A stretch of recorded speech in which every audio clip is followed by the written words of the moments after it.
Assalamualaikum warahmatullahi wabarakatuh. Hai, aku Tera. Nah, ini adalah ternyata aku kepikiran untuk membuat part kedua dari video yang sebelumnya. Jadi kalau belum nonton video yang pertama, nonton dulu ya.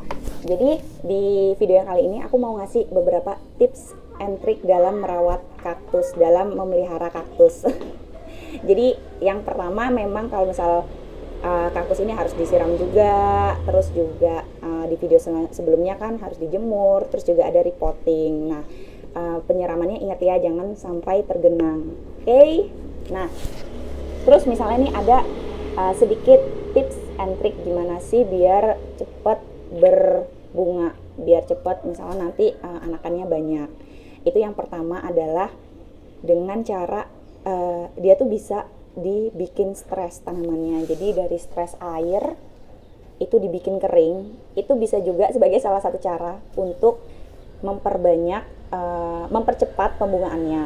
Nah, tapi ini juga harus dia juga harus dilihat kalau misalnya ternyata nanti dia dibikin stres air tapi bunganya nggak muncul, malah jadi layu atau malah jadi ada tanda-tanda yang kurang baik di tanaman, sebaiknya langsung disiram.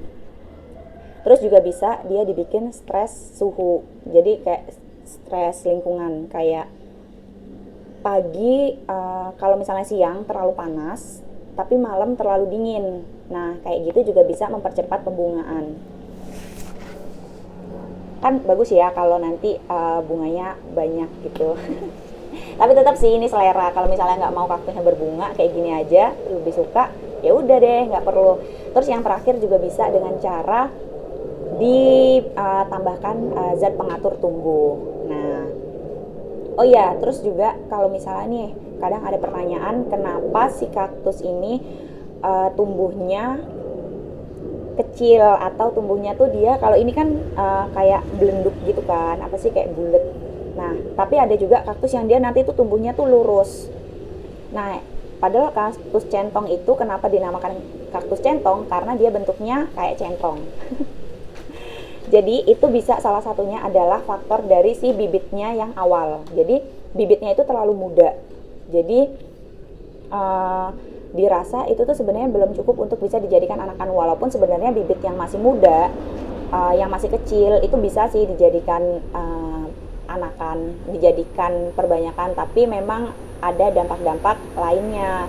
Nah, salah satu faktornya bisa karena itu.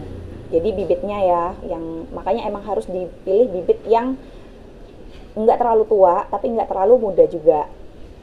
Jadi ketika nanti dia dipindahkan lebih bisa bertahan. Terus juga dari media tanamnya, dari potnya. Pertama ukuran potnya dulu ya, dari ukuran potnya. Potnya yang semakin kecil itu perkembangannya pasti juga tidak sebagus pot yang besar dengan media tanam yang banyak ya, karena nggak dipungkiri juga kalau walaupun dia ini bisa hidup di lingkungan yang ekstrim, tapi yang namanya tanaman tetap butuh hara, tetap butuh air, tetap butuh ruang untuk dia hidup. Dan juga dari medianya, jadi misalnya ternyata kecil, mungkin medianya itu kurang cocok, kurang tepat dan dimungkinkan juga kan kita nggak tahu ya yang ada di dalam ini tuh apa, jadinya kita bisa jadi akan ada kayak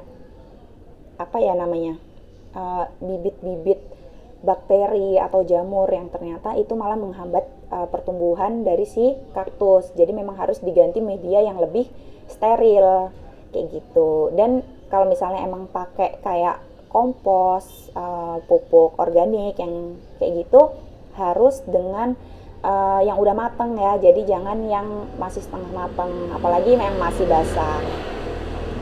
Jadi itu sih sedikit tips and trick. Dan oh iya, untuk tambahan pemeliharaan bisa juga dengan cara dilap, karena biar nanti dia lebih kelihatan bersih dan mengkilat.